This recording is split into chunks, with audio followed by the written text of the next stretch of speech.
Olá, estamos começando agora mais um Câmara Entrevista. Dia 27 de janeiro de 2013 foi um dia muito triste para a cidade que é conhecida como o coração do Rio Grande.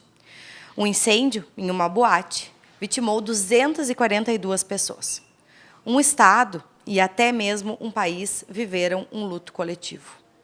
10 anos após essa tragédia, a justiça não foi feita. Decidimos falar sobre luto. Todos, em algum momento da vida, passarão por esse sentimento de perder alguém que amam. E hoje, as nossas convidadas são a psicóloga especialista em luto, Mariana Cantão, e a escritora, doutora em educação, professora aposentada do ensino superior, Suzete Benites. A Suzete tem um livro publicado, Dentro da Pele, Lutos, Perdas, Liberdade. E nós vamos também falar sobre este livro no programa, que está aqui em minhas mãos. Muito obrigada por terem aceitado o nosso convite, por estarem aqui conosco, né? A gente vai falar sobre um assunto que é tão delicado, mas tão necessário, né? E a gente trouxe isso muito em função dos 10 anos da Kiss, que veio à tona, né? Todas essas dores dessas famílias. Também foi lançada uma série do tema, que parte foi gravada em Bagé. Então, a gente trouxe o luto, mas não só por isso, porque todos nós, em algum momento da vida, já passamos ou vamos experienciar a questão de perder alguém que a gente ama. Então, vou começar perguntando o que é o luto. Acho que a Mari pode começar respondendo. Bom, primeiro, né, muito obrigada pelo convite, é um prazer estar aqui com vocês. E a gente precisa de espaços para falar sobre isso, né, porque a gente não fala. Então, acho que essa pergunta já começa assim, tirando um pouco do senso comum, porque a gente acha que o luto é só quando a gente perde alguém. E não, o luto é qualquer perda que a gente tenha significativa, seja com... Até mesmo, tu trouxe, né, no teu livro as tuas mudanças de cidade. É um luto, né? A gente tem um vínculo. Então, tudo que é importante para a gente, seja, por exemplo, um anel de família que é perdido, também gera um processo de luto, né? É tudo que a gente perde, algo ou alguém que a gente tem um vínculo. Então, isso é importante também para a gente validar, porque muitas vezes, no meu consultório, eu recebo pessoas que estão passando por processo de luto e que nem sabem que são processos de luto. É, porque a gente tem aquilo também das expectativas, né? Às vezes a gente gera uma expectativa de algo que não acontece, também é um processo de luto, né? Não sei também se queres falar um pouco sobre essa questão do luto, como a tua vivência, Suzete, que tu decidiu, né, colocar nesse livro. Então, se quiser nos explicar um pouco como é que tu sente o luto. Bom, agradecer o convite, né? Fiquei muito feliz mesmo, porque realmente é uma oportunidade muito grande, né? A gente está falando sobre isso, porque não é um tema que as pessoas se assustam, é um tabu assim falar sobre o luto, né? E como a Mari falou, luto é um pouco, é tudo, né? A gente vive luto diariamente, né? Nem se dá conta. A intensidade do luto é diferente, né? A intensidade da perda de uma pessoa amada para a perda de um objeto que a gente também tem um vínculo afetivo, né? Muitas vezes as pessoas são criticadas porque está passando por uma fase depressiva em função do animalzinho que perdeu. Mas aquele animalzinho era um vínculo afetivo que estava cotidianamente com ela, né? Ou com ele, com essa pessoa. E claro que o luto é vivenciado, né? Então, se dá... Em relação a uma pessoa, o que eu interpretei assim na minha história foi uma ruptura com a realidade, aquela realidade que já existe e que tem que tu conhece, né, que é o cotidiano. Quando tu perde a pessoa, aquela realidade muda porque a pessoa não está mais lá, né? Que aí é o luto mais forte, mais intenso, né? Que é o que um pouco a nossa proposta, assim, apesar de tantos outros lutos. Então, essa realidade muda, e quando ela muda, a gente não reconhece mais, porque nós mudamos, porque existe um vazio, um peso, uma dor, né? E o mundo continua igual, né? Do mesmo jeito, as pessoas vão fazer as suas coisas e a gente se pergunta, e aí? Como é que fica essa dor, né? Então, eu acho que muito é esse o impacto, né, Mari, do enlutado, quando morre, quando parte alguém que a gente está muito próximo, né? E existem algumas reações que sejam esperadas após passar por um processo de luto, de perda de alguém, né? Que a gente vai focar nesse luto. A gente sabe que existem outros, mas esse programa especificamente a gente vai focar no luto da morte, da perda de alguém, quando a gente perde um ente querido. Se existem algumas reações esperadas, se tem algum comportamento, alguma reação que pode ser considerado anormal e requer algum tipo de intervenção? A gente pensa, quando pensa em luto, pensa primeiramente na tristeza, né? Mas não é só de tristeza que se vive o luto.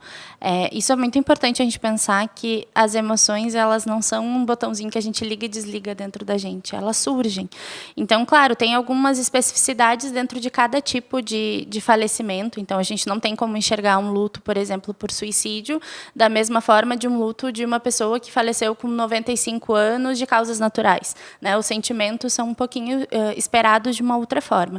Mas a gente pode sentir raiva, a gente pode sentir tristeza, a gente pode sentir a saudade é muito presente, a gente pode sentir a sensação de abandono, mesmo que a pessoa não tenha escolhido isso, mas como assim ela foi embora? A gente pode sentir a alegria também, vai surgindo aos pouquinhos. Inclusive, eu ouvi esses dias no consultório essa frase de que o momento mais difícil do meu luto foi quando eu percebi que eu podia ser feliz, mesmo sem a pessoa. Então, é muito esperado essa questão também às vezes a gente tem a sensação que a gente chama na psicologia de despersonalização, a gente perde um pouco o nosso senso de identidade, a gente não entende muito bem quem a gente passa a ser depois daquela perda. Então, o mais importante é, quando a gente está sentindo alguma emoção que não está conseguindo encaixar com o nosso luto, a gente conversar com outras pessoas, a gente buscar essa validação e entender que todo sentimento é válido, porque muitas vezes as pessoas tentam reprimir o que sente, assim, né? E não, todo sentimento é válido e é muito esperado. E agora essa questão de algum que precise de intervenção, eu acho que quando a gente não está conseguindo lidar com questões mais simples do nosso dia a dia, a gente precisa de ajuda. Ou, por exemplo, contextos como não ter o nosso luto reconhecido, porque muitas vezes as pessoas não encontram espaço para falar sobre essa perda. E muito do que eu noto no consultório é que as pessoas chegam para fazer a psicoterapia quando elas estão com dificuldade de retomar tarefas do cotidiano, retomar coisas que antes eram importantes para elas e elas não conseguem mais agora nesse momento. Mas reações anormais, eu não enxergo nada como anormal. Acho que tudo que vem como a pessoa consegue lidar naquele momento. A gente só tem que cuidar na disfuncionalidade. Se não está conseguindo fazer coisas básicas, aí é importante uma intervenção o quanto antes. Suzete, eu não tive ainda, né, o prazer de ler o teu livro, começarei em breve, mas eu sei que tu relata de lutos que tu viveu, né, de perdas diferentes, de parentes diferentes que tu teve, de momentos em que tu ficou imersa nesse luto, viveu esse luto, tentou entender esse luto e ressignificar ele. Então, eu quero que tu nos conte, assim, um pouco sobre essa questão das reações, se tu percebe que existe muito julgamento das pessoas de, mas fulano mal morreu, né, que a gente tem essa coisa, não deixou nem esfriar o corpo, já está indo viajar, já está indo numa festa, porque antigamente tinha aquilo, né? A mulher mesmo perdia o marido, ela ficava de preto o resto da vida. Ela nunca mais ela tinha o direito de retomar a vida dela. E tinha um pouco do machismo nisso, porque o homem, ao contrário, não vivia também, né? Não precisava viver esse luto, ele podia em seguida ter uma mulher. Tinha a questão de não ligar o som do carro, ou rádio, ou televisão, ficar, né, um tempo, porque tinha que demonstrar a tristeza que a família tinha sentido, estava sentindo. E hoje a gente já tem um outro momento e que a gente tem o direito de reagir de outras maneiras e de continuar a vida, né? Porque a nossa sempre continua. Então, se tu sentiu isso do julgamento das pessoas, dos teus comportamentos, se tu foi aprendendo ao longo dos teus lutos. Na verdade, os meus processos de luto, eles começaram muito cedo, mas eles também foram muito guardados, reprimidos, né? Não foram vivenciados no tempo certo. E quando, num determinado momento, eu tive um luto que me desestruturou totalmente, que é exatamente o que a Mari fala, vou te chamar de Mari, tá? É exatamente o que a Mari fala, que um luto de suicídio é diferente do luto de uma pessoa que morre de causas naturais, né? Eu tive uma perda muito significativa de um menino que não era meu filho, mas era quase. Né? Um sobrinho que é muito próximo, que eu amava muito, e ele foi atropelado, e eu realmente, naquele momento, estava muito próxima dele. né? E esse luto, assim, essa notícia me desestruturou totalmente, tanto que o título do capítulo, teve um acidente, né? O título do capítulo é O Acidente que Atropelou a Minha Vida, porque mudou totalmente a minha vida esse acidente, né? E aí abriram outros lutos que eu pensava estarem resolvidos, né? Porque lá começando pelo começo, sim, assim, né, como tu colocaste, que a gente antigamente tinha que sentir, eu perdi o meu avô, né, com 6 anos, e eu não sentia tristeza, porque esse avô era muito distanciado, mas eu não podia sair para brincar. E a minha mãe sempre contou uma história assim, que quando eu começava a dizer, eu queria sair, não pode, o pai está triste, o tio está triste. Então, nós vivíamos uma tristeza que precisávamos sentir a qualquer custo, né? E eu vivia aquela tristeza e não sei nem como é que acabou, né? E eu tive uma série de lutos, e quando eu chego nesse luto do meu sobrinho, eu recém tinha perdido a minha mãe há menos de 3 meses, mas eu tinha cuidado da minha mãe, tinha sido um luto elaborado no processo, eu vi que tinha luto de pai, de irmão, que eu nunca tinha feito, porque não deu tempo. Sabe? É aquela coisa assim, tu tem que levar a vida. E aí, às vezes, as pessoas julgam, né? Já está saindo, mas tu tem que tocar a vida. E muitas vezes a gente reprime, nega esse luto e acaba vivendo muito mais tarde, e que é muito mais difícil, né? Então, na realidade, assim, os meus lutos eles foram bem flutuantes, e quando eu entro nesta imersão de luto, que eu me dou conta que os outros lutos se abriram e que eu não tinha espaço de vida porque eles estavam ali, eu trago essa questão de que o enlutado deve olhar mais para si, e o morto morreu. Sabe? E tu tem que resolver contigo o que tu faz com essa vida que resta, com essa vida que fica, né? Não adianta, muitas pessoas ficam olhando para aquele morto, né? Olhando para aquele falecido ali e não vivem, né? Então, assim, eu não posso olhar para ele, eu tenho que olhar o sentimento de falta que eu tenho, né? O quanto eu não consigo viver por ele não estar aqui. Por isso é a ideia de eu olhar para mim, né? E não olhar tanto para o morto, né? Aí eu vou reviver essas coisas, retornando a minha vida com ele, e aí que eu entro nesse processo de imersão psicoterápica, que levou mais de 1 ano, né? E aí eu olho para todos os lutos, né? Então, só aí eu consigo encontrar liberdade, por isso que o final do livro é a liberdade. Porque é como o machucado, né, que a gente tem quando criança. Ele cria uma casquinha, mas se tu arrancar aquela casquinha, vai sangrar, vai doer, vai, né?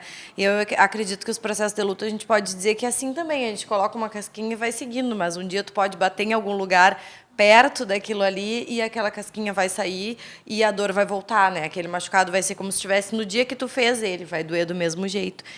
Então, é muito complexo, né? A gente colocar tempo ou colocar maneiras de lidar com, penso eu. E isso é justamente a próxima pergunta que eu tenho. Quanto tempo pode durar o luto? A gente tem como definir isso? Porque às vezes as pessoas dizem, fulana já perdeu o pai, ou perdeu a mãe, ou perdeu um filho faz 1 ano e todos os dias bota texto, todos os dias bota foto, ou fala muito nisso, ou perdeu e não fala sobre isso, finge que nada aconteceu. Né? Porque a gente lida, além do luto, com o julgamento dos outros sobre o nosso luto, né? E tem como definir isso, assim, depois de 1 ano que morreu, deu. Não vai mais chorar, não vai mais doer, não vai mais sentir, ou não existe. A gente viver o resto da vida com essa dor é natural, é normal, é aceitável. O que a gente tem da visão da psicologia, né? A gente tem o que a gente chama de luto agudo, que é logo ali no primeiro mês da perda, que normalmente é esperado, mas não que aconteça, porque como tu trouxe, né? Às vezes a gente é inundado por tantas outras coisas que tem que fazer, e normalmente tem uma pessoa que fica responsável por todos os aspectos técnicos e, enfim, externos do que tem que ser isso, burocráticos. E aí ela não consegue vivenciar, mas a gente espera que tenha esse luto agudo, e o luto, na verdade, hoje, os últimos teóricos assim que a gente estuda, eles trazem que não tem um fim. A gente não vai pedir, por exemplo, para uma mãe que perdeu um filho na adolescência, quando essa mãe tiver 80 anos, que ela não tenha mais esse luto com ela, vai estar ali. O luto, na verdade, ele é um processo de adaptação frente a essa perda, mas essa perda sempre vai fazer parte da gente. Tu trouxe essa analogia da ferida. E eu sempre trago essa analogia da cicatriz. É como uma cicatriz, a gente tá ali, vai ter momentos que vai doer mais, vai ter momentos que a gente vai se acostumar com aquilo ali, vai... Acho que até acostumar não. A gente vai aceitar que aquilo ali está fazendo parte da gente, mas vai ser sempre assim. Então, isso é muito importante quando a gente pensa socialmente, a gente não tem uma estrutura para lidar com a dor do outro. Então, a gente sempre quer que acabe. E isso culturalmente, porque uma pessoa perde pai, na outra semana ela já tem que estar trabalhando, ela não tem como tirar mais dias. Tem alguns lutos que nem te dão direito de faltar ao trabalho, perder um tio, uma tia, uma prima, não importa. É pai, mãe, filho ou filha, é isso que tu tem de direito, pelo que eu lembro, né, falando muito... Independente da relação que você tem com essa tia, que às vezes é mais forte do que Exatamente. com a mãe, né? Então, isso é muito importante. Culturalmente, a gente tem um prazo, mas internamente a gente não precisa ter esse prazo. A gente precisa entender que isso é algo que, por exemplo, tem pessoas que trazem... Eu sou uma, trazendo do meu luto. Eu tenho um luto que vai fazer 8 anos, e até hoje tem momentos que eu estou mais sensível, que eu choro, que eu pego uma foto, que eu faço uma oração, converso. Isso é normal, é esperado. Tem pessoas que se desesperam, né? De, agora mesmo essa questão da tragédia da Kiss, fechou 10 anos, muitas pessoas viveram o luto de uma forma muito forte. Choraram, sentiram, e isso é esperado, está tudo bem. E acho que também combina com o que tu vinha dizendo, né? De que levou alguns lutos sem... E até o dia que chegou um que fez os outros doerem de certa forma, né? Então, a gente não tem como definir, né, o tempo exato das coisas, porque são sentimentos, né? A gente não valida os sentimentos, a gente não tem prazo de validade. Vou amar por 10 anos, vou odiar por não sei quanto tempo, vou sentir raiva, então... Se o amor não tem fim, por que a saudade e o sentimento de falta precisa ter? Não tem sentido colocar um fim nisso, né? E quando procurar ajuda psicológica dentro desse processo do luto, né? Quando e se deve procurar? Porque tem tudo isso que a gente falou, da questão do primeiro momento, que normalmente tende a ser o pior, o mais dolorido, e que a gente é atropelado por várias coisas e tem que continuar a vida, né? Eu me lembro, por exemplo, quando a minha avó faleceu, que foi uma das perdas mais sentidas que eu tive e tenho, é uma das que mais me dói até hoje. Eu lembro que eu tive que trabalhar no outro dia, e aí eu lembro que eu cheguei para trabalhar e o diretor do lugar onde eu trabalhava era amigo do meu tio, tinha estado no velório e me olhou e disse, o que tu tá fazendo aqui? E eu vim trabalhar, eu não tinha direito à folga. E ele disse, não, tu vai embora agora para casa. E era tudo que eu queria ouvir, porque eu queria qualquer coisa, menos ver pessoas, menos ter que seguir a vida. Mas a gente tem que, né? E quando que a gente deve procurar perceber, não, eu estou precisando de ajuda, estou sentindo, as pessoas vivem isso, mas está fora do normal. Ou até oferecer ajuda para alguém, né? Porque às vezes a pessoa que está imersa naquilo ali não percebe, mas a gente que está de fora diz, não, já está demais, eu acho que eu vou ter que puxar da mão e dizer, vamos lá que eu vou te ajudar. Bom, a gente pode ter... Eu sou a favor, assim, eu acho que não é todo mundo que precisa fazer terapia, mas eu acho que todo mundo precisa entender que tem esse espaço e que pode recorrer em algum momento. Eu acredito que é importante a gente ter esse momento quando a gente precisa, quando a gente sente que a gente está bagunçado por dentro. Eu uso muito a metáfora do guarda-roupa, que às vezes são várias portinhas e a gente vai empurrando tudo para dentro. E vai indo, e aquele momento que a gente só abre uma frestinha, pega, cai tudo. E aí a gente precisa dessa reorganização. Então, assim, a gente tem que estar muito atento e se conhecer muito bem para entender mudanças de comportamento. Então, olha, eu estou ficando doente com muita frequência, esse processo de somatização, que até tu traz no teu livro, né? Que acho que é bem importante as pessoas entenderem que, sim, o nosso corpo comunica coisas para a gente. Então, processos de somatização, processos de o comportamento não está legal. Então, olha, eu não estou conseguindo socializar com as pessoas, eu não estou conseguindo dormir bem, eu não estou conseguindo me alimentar bem. Isso são indicativos. E essa questão, né, se a gente não está conseguindo, porque na terapia eu costumo usar muito a metáfora da caixinha de ferramentas. Quando a gente chega na frente de um psicólogo, é porque as ferramentas que a gente tinha para lidar com a gente não estão dando muito certo. Então, a gente precisa de novas ferramentas. Então, se tu está percebendo que a tua forma de lidar com as tuas emoções ou que algum amigo também não está bem em relação a isso, é sempre importante tentar. E aí, eu acho que isso eu sempre falo. Tentando o primeiro psicólogo não deu certo, tenta o segundo. né? Existem várias formas de se fazer psicologia dentro de um consultório e a gente tem que ter uma dupla, tem que fechar, né? Tem que dar a liga do psicólogo com o paciente, porque é uma dupla que vai caminhar juntas de mão dada. Então, acho que essa questão, já fiz terapia, não gostei, fui no psicólogo, ok, tenta no outro, de repente de uma outra linha, entende o que tu não gostou nesse profissional, procura outro diferente, e isso é muito importante de ser falado, porque às vezes as pessoas vão só uma vez e não vão mais, né? E tu nos relatava da questão da perda do teu sobrinho, né, Suzete, que foi o dos lutos talvez mais dolorido, a gente pode dizer assim, por todo momento. Tu entendeu desde o início que tu deveria procurar ajuda? Tu entendeu que era muito dolorido? Tu precisou de alguém para te dizer? Nos conta um pouco da tua experiência em relação a essa perda. Na verdade, assim, eu desde muito cedo busco autoconhecimento, né? Eu faço meditação desde 2003, né? Quando eu voltei para o Brasil, eu iniciei um processo de meditação e eu faço terapia desde que a terapia não era moda. Era feio fazer terapia, e eu fui na psiquiatra e eu queria convencer ela que eu precisava de atendimento. Eu me formei com 21 anos em Santa Maria, né? E o meu primeiro, eu sempre busquei testezinho e coisas assim, né? E eu acabei indo na psiquiatra porque eu não conhecia a palavra autoconhecimento. Eu queria saber quem eu era, né? Eu tinha 21 anos. E eu cheguei lá e eu expus todo o problema da minha vida, assim, né? Que para mim era trágico naquele momento.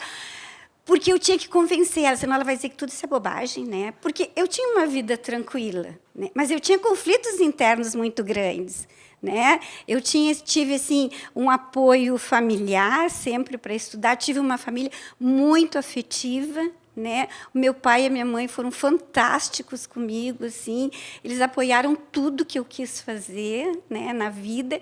E eu tinha um irmão, né, 11 anos mais velho, mas que era meio ciumentinho, assim, mas me apoiava muito também, sabe?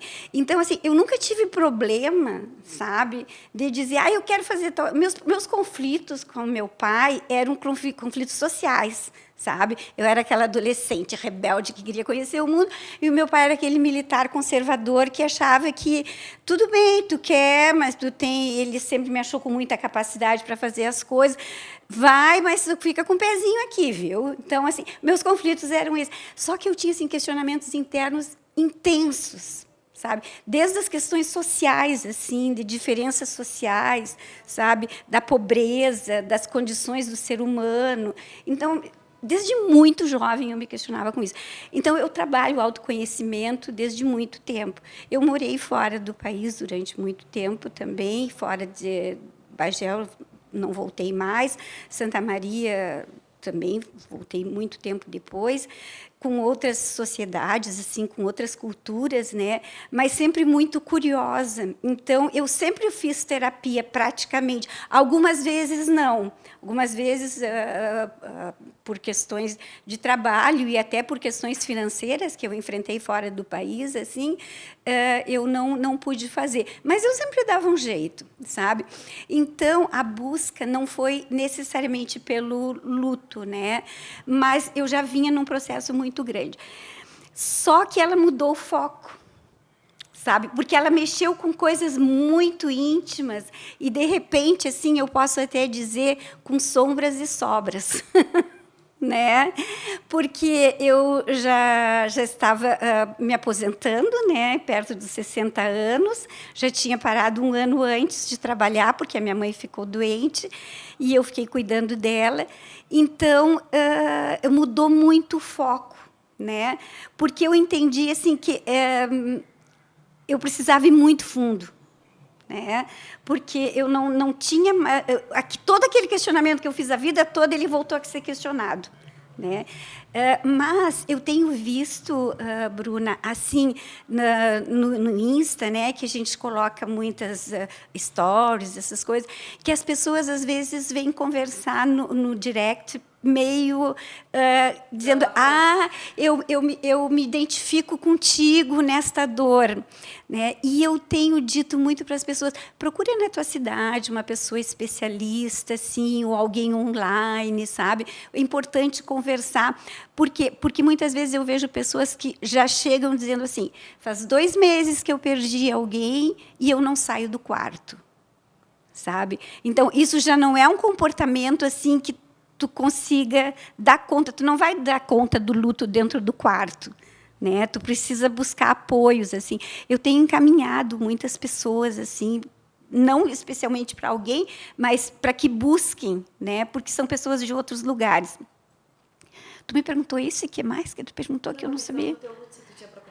Sim, foi em função disso mesmo, né? Que eu já fazia, né? Mas que houve essa mudança de olhar que me ajudou muito, assim, que eu precisei aprofundar muito.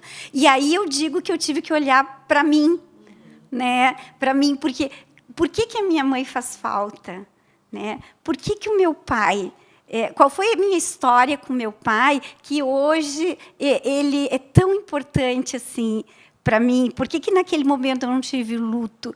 Como é que eu não consegui viver o luto do meu irmão? Quais foram as nossas desavenças? Né? E assim foi indo. Então, por isso, talvez o olhar bem mais forte para mim do que para a pessoa que faleceu, né? E, mais uma vez, a gente vai para se existem regras, né? O que fazer com as coisas da pessoa que faleceu, né? Se existe um tempo determinado, tem gente que já quer sair do enterro e já vou separar as roupas, já vou doar, já vou tirar os móveis da casa. Tem gente que precisa daquilo né? Tem pais, por exemplo, nessa questão da Kiss, a gente viu muito isso, que preservam o quarto dos filhos como ficaram da última vez que eles saíram de casa. E tem outros que sentiram a necessidade de transformar em um escritório, de desfazer do quarto, enfim. Se existe uma regra, assim, o que fazer com as coisas da pessoa, e se cabe também uma análise de fora, né, mas foi muito rápido, a fulana mal enterrou a mãe e já está doando as roupas para um asilo, enfim, está fazendo, né, no caso da mãe idosa, mas já está se desfazendo das roupas. Como é que as pessoas procedem com isso? Como é que tu vê isso dentro do consultório, Mari? É uma linhazinha tênue, né? Porque eu costumo dizer, isso é uma das primeiras coisas que eu falo dentro do consultório, a gente não tem que nada. Então, assim, mas faz 10 anos que o filho faleceu na Botkiss, ela ainda tem o quarto intacto. Qual a função desse quarto para ela? O que isso significa para a pessoa? Então, assim, eu não acho legal a gente fazer as coisas tudo no calor da emoção. Claro que tem momentos que se precisa. A pessoa mora de aluguel, não vai ficar pagando mais 6 meses de aluguel só para manter as coisas. Às vezes, questões financeiras implicam. Mas eu sempre peço um pouquinho de cuidado, porque, às vezes, naquele momento, a gente pode dar coisas que depois a gente se arrepende, coisas que têm um valor sentimental. Então, acho que é uma questão, assim, para algumas pessoas, as coisas, né, que ficam materialmente não têm tanta importância. Então, é muito difícil a gente, no papel de fora, julgar. Tu já deu as coisas. O teu significado das coisas é diferente da outra pessoa. Então, é muito importante a gente entender, internamente, se fazer essa pergunta. Por que eu estou fazendo isso agora? E eu sempre faço esse exercício quando é difícil para a pessoa no consultório, eu faço esse exercício. Vamos fechar os olhos, vamos imaginar juntas. Como tu te sente te desfazendo? Como tu te sente, às vezes, para as pessoas, uma mãe que perdeu um filho não consegue nem entrar no quarto do seu filho. Então, como tu te sente? Vamos aos pouquinhos. Já aconteceu de eu ter que ir até o local, ajudar em algum aspecto. Isso já fiz uma vez, porque era uma situação muito sem precedentes, assim, muito complexa. Então, entender que rede de apoio, quem tu quer nesse momento. Às vezes, tu pode... Porque, assim... Não é só, e isso no teu livro tu descreve de uma forma, eu visualmente enxerguei o momento que tu vai te desfazendo das coisas, e isso de ouvir tudo que a gente viveu naquela casa, de entender o que aquele local significa, e isso também é um ritual que a gente precisa no nosso luto, de ir respeitando o nosso tempo e vivendo nesse tempo. Então, o que eu imagino que é o tempo esperado? É quando a gente está disponível para fazer isso. E não quando a gente é atropelado pelos outros, de tem que fazer. Não, calma, espera, respeita o teu tempo. Isso é uma regra. Sim, luto para mim não tem regra, mas essa é uma regra de respeitar o teu tempo. Isso eu acho que é o mais importante. Mas já que a Mari deu esse spoilerzinho do livro, nos conta um pouco, então, da tua vivência em relação a essa questão de se desfazer das coisas depois que a pessoa se vai, né? Tá. Eu acho que tu te refere à parte da casa, né? O casarão, que eu chamo. Eu e a minha mãe moramos juntas. Eu tenho um filho, mas ele já estava morando em Florianópolis, né? Então, nós moramos juntas num casarão, uma casa muito grande. E todos os anos, inclusive ontem eu estava conversando com uma amiga, assim, novembro eu já começava no pátio, arrumar o pátio. O tempo que eu tinha de folga, assim, da universidade, eu já ia para o pátio, limpa a piscina, tudo, porque já esperava toda a família, né, Natal e Ano Novo, né? E daí, quando a minha mãe partiu, assim, um dos sentimentos que talvez a gente não tenha citado, assim, sabe, e que para mim foi muito forte, foi de alívio, né? Eu tive um alívio porque a minha mãe estava sofrendo muito, sabe, dores no corpo, assim. Ela não tinha mais razão de viver e ela não conseguia morrer, sabe? Então é interessante isso, assim, a luta da pessoa, né? Porque ela não conseguia morrer, mas ela não vivia mais, né? E nós já vínhamos há bastante tempo nisso. E quando ela morreu, assim, sabe, eu já vinha esperando, né? Mas chega na hora, é o susto. Na hora, assim, morreu.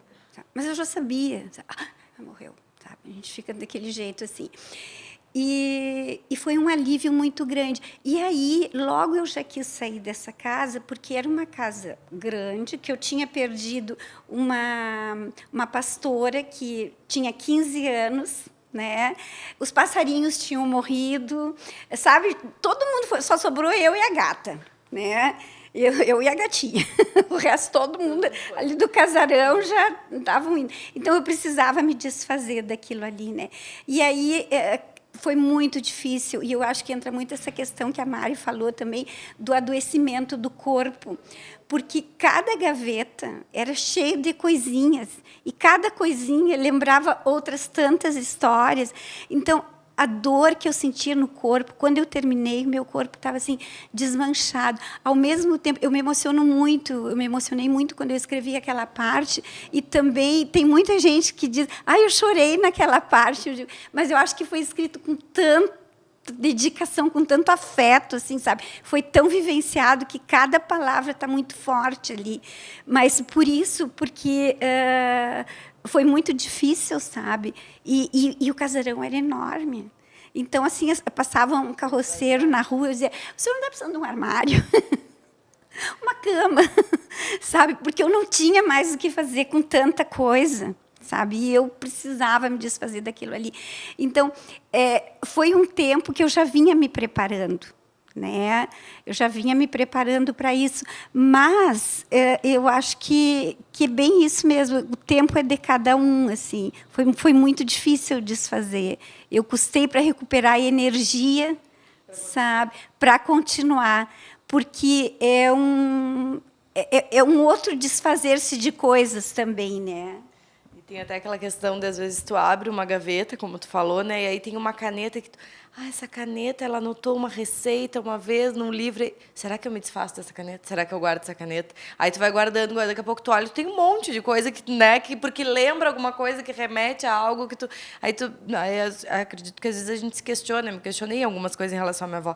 Mas será que eu preciso de uma caneta para lembrar dela? Será que as coisas não estão dentro do coração ou em algumas vivências, né? Então a gente tem todo esses questionamentos que surgem quando a gente está no momento de se desfazer das coisas. Enormes, né? Que parece para o outro, parece simples, mas para a pessoa que está enlutada é enorme. Então, não tem como julgar mesmo, né? Vamos chegar numa parte, assim, então, de o que dizer e o que não dizer para alguém que acabou de perder um ente querido. Essa parte, eu acho. Eu, como psicóloga, às vezes me reviro internamente quando estou ouvindo relatos assim de uma história. É muito importante a gente entender que a experiência do outro é do outro. Então, o que faz sentido para ti não necessariamente vai fazer sentido para o outro. E muitas vezes, e eu vou dar um exemplo pessoal, tá? Eu lembro que no velório eu perdi a minha avó, que me criou como mãe, assim. E aí eu estava destruída, acabada, numa situação deplorável, assim. E aí uma pessoa chegou para mim no velório, pegou as minhas 2 mãos, se ajoelhou assim na minha frente, pegou as minhas 2 mãos e falou: Mari, tu chora tudo que tu tem para chorar hoje. E depois tu deixa a tua avó em paz, não fica chorando porque ela vai sofrer muito. Claro, eu entendo que na visão dessa pessoa que é espírita, isso faz sentido para ele. Mas para mim não fez. E aquilo eu lembro que me destruiu, assim, me deixou pior do que eu já estava. E aí eu fui conversar com a minha irmã da minha avó, minha tia-avó, e eu perguntei: tia, pelo amor de Deus, como assim eu vou estar fazendo mal para minha avó se eu colocar o meu luto para fora? Eu era uma menina, né? E aí ela falou: não, calma, tá tudo bem, ela vai entender, né? Ela te conhecia tão bem que ela vai entender. Então, é uma coisa que a gente tem que ter muito cuidado, porque olha, eu estudo luto desde o final da minha graduação e é um assunto que eu estou sempre lendo, estou sempre querendo buscar mais. E eu me ponho em situações que eu não tenho o que dizer. Né? Eu já acompanhei amigas em processos de luto que eu não falo nada. Eu simplesmente, estou aqui, quer um abraço, quer o meu colo, posso ir aí. Às vezes, a gente fazer coisas externas ajudam mais do que querer dar soluções e respostas prontas. Então, assim, olha, uma mãe perdeu o marido e tem 3 filhos em casa. Te propõe a ir para lá ajudar a dar banho nas crianças. Te propõe a mandar uma comida, mandar um bolo que seja para essas crianças comerem e aliviar. Mas agir, né? Exatamente. Às vezes, a gente precisa se colocar muito mais à disposição. E não tem nada de errado da gente dizer: olha, eu não tenho ideia de como é essa perda para ti. Mas eu estou aqui, me diz o que eu tenho que fazer. E, às vezes, é simplesmente a presença, né? Às vezes, é simplesmente estar ali. Porque essa questão a gente precisa abolir de, tu ainda está chorando, ou tu já está. O ainda e o já, para mim, tem que ser proibido dentro do processo de luto. A gente não tem que colocar nossas percepções e o nosso julgamento frente ao outro. Não sei se tens algum relato Eu ia colocar assim, por exemplo, às vezes mães, né, falam: eu perdi o meu filho assassinado, jovem, né? E eu estou perdida. O que eu vou dizer para essa pessoa, né? Então, às vezes eu respondo assim, quando entro em contato, né? Eu digo: olha, eu não imagino o que é perder um filho, né? E eu não consigo avaliar a tua dor. Né? Mas eu sei que tu deve estar sofrendo muito, porque eu já tive muitas perdas que foram muito significativas para mim. Né? Então, assim, para uma mãe que perde um filho, eu já começo sempre dizendo assim nas respostas: eu não sei o que dizer, né? Mas sei que é muito sofrido. Né? Eu posso, porque tu pode dizer para o outro assim: eu posso sofrer contigo, mas eu não posso sofrer como tu, porque é o teu sofrimento. Né? Então, eu sempre digo isso para as mães, e tem muitas vezes que realmente não tenho o que dizer. E eu acho que a presença, que foi no caso, já que a gente vai falar na KISS daqui a pouquinho, né? Teve as atividades, e esse ano eu fiz questão de estar presente nas atividades. Né? E eu tenho um vídeo que eu falo disso. Por quê? Porque os primeiros anos foi muito difícil, eu perdi muitos alunos, inclusive a monitora, né, que tinha sido minha monitora na Federal, e acolhi muitos alunos sobreviventes. Né. O ano seguinte, eu não queria estar em Santa Maria no dia 27, eu viajei, sabe, porque eu não estava dando conta daquilo ali. Sabe, era muito sofrimento para mim. Aí teve vários anos, tudo assim, mas nunca deixei de ser sensível à situação das pessoas. Esse ano eu fiz questão de abraçar cada mãe que estivesse na praça, porque eu não sabia o que dizer, mas eu abraçava, né? E olha, estou aqui, né? Às vezes não falava nada, ela só me olhava e dizia: obrigada. Eu digo: eu que agradeço por ter conseguido te dar esse abraço hoje, né? E compartilhar dessas atividades com vocês. Né? Sobreviventes, a mesma coisa. Então, acho que é exatamente isso. Não, às vezes, não tem o que falar, né? Mas tu é sensível ao sofrimento do outro. Né? E, por ser sensível, a forma é... melhor ficar com a boca fechada do que falar o que não deve. Só de não julgar e não menosprezar a dor do outro já é um apoio, né? E sobre o menosprezar, agora vamos entrar nessa questão, né? Que muitas vezes as pessoas elas tentam menosprezar o luto por ele ser referente à morte de uma pessoa idosa, né? Como tu relatou que perdeu a tua mãe, como eu perdi a minha avó, como se tivesse prazo de validade, né? O prazo de validade da vida já está acabando, por isso que aquela morte ali ela não requer sofrimento. Então vamos falar um pouco, né, sobre isso, que as pessoas têm muito essa questão de, mas quantos anos... Quando eu falo para as pessoas que eu sinto muito sobre a minha avó, mas com quantos anos ela faleceu? Eu digo, mas já tinha 85 anos, né? Imagina. E eu digo, mas eu só vivi 30 com ela, sabe? Então, para mim foi pouco.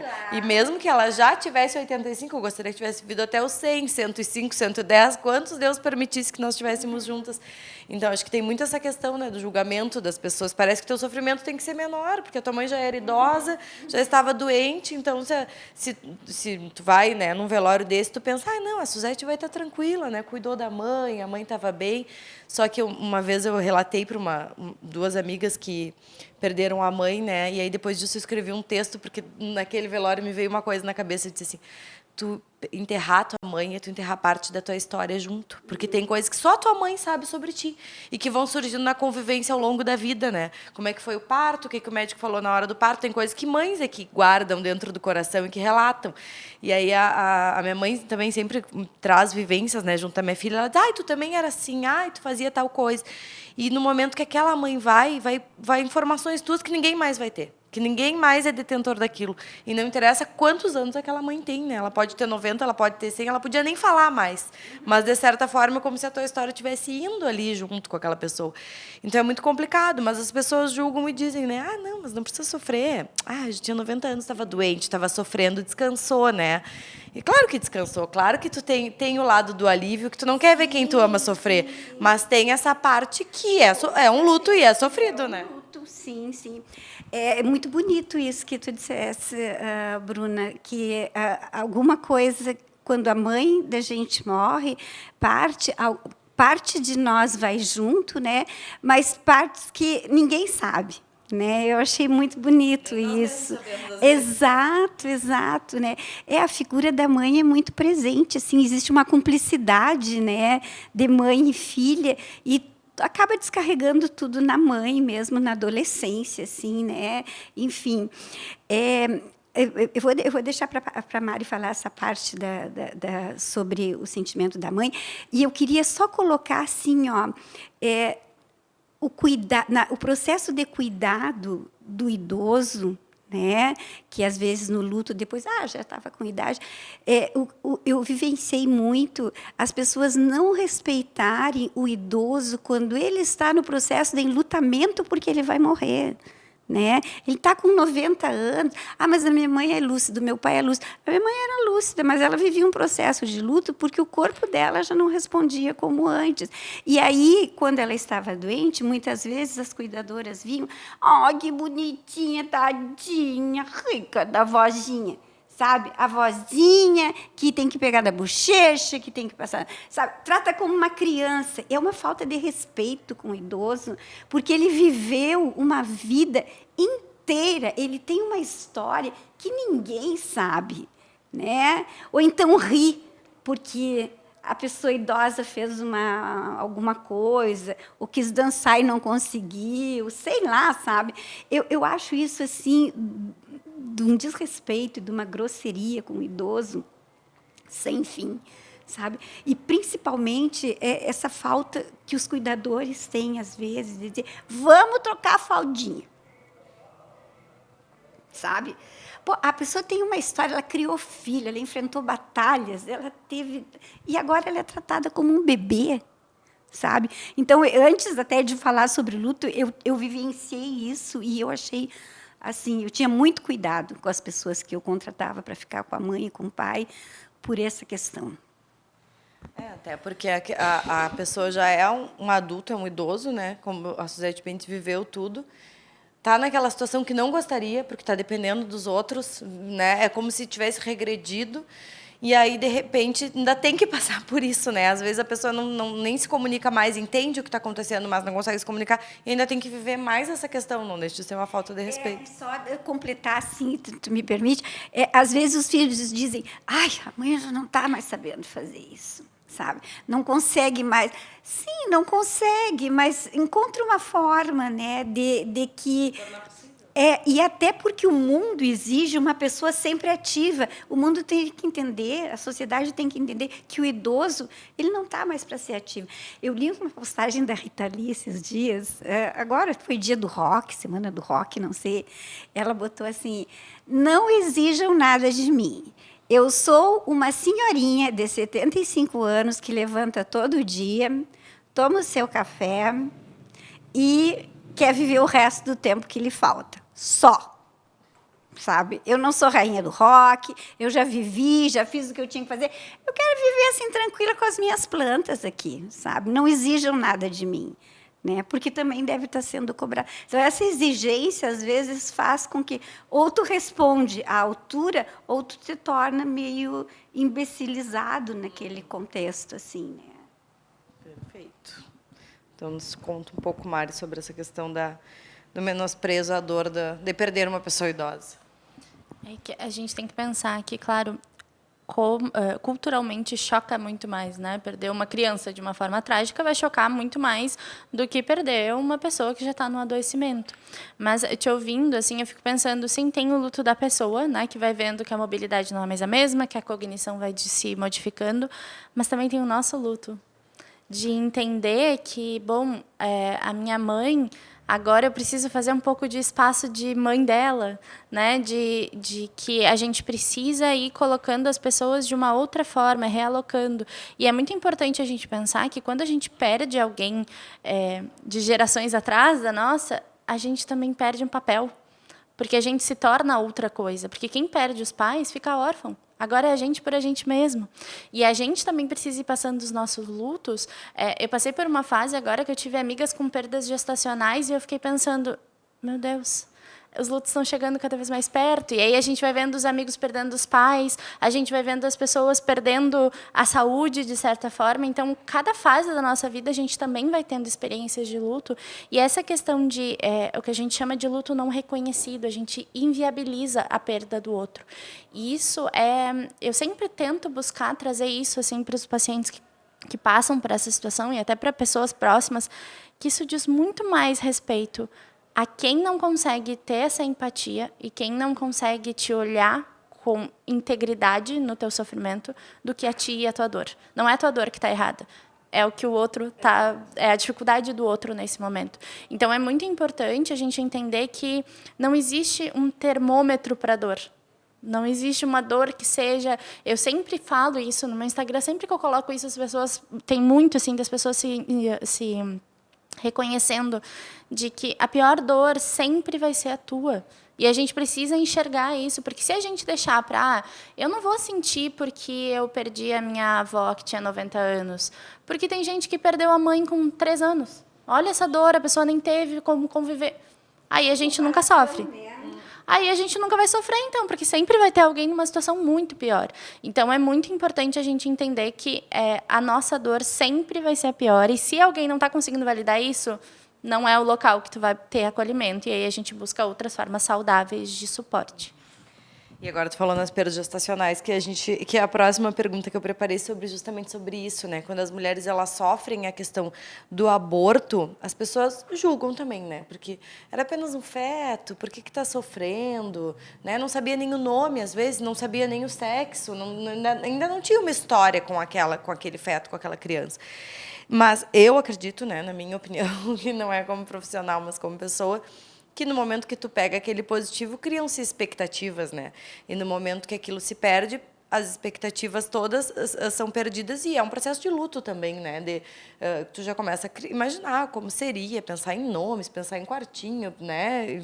Fazer planos para aquele ser, por menor que ele seja, por menos tempo gestacional que tem.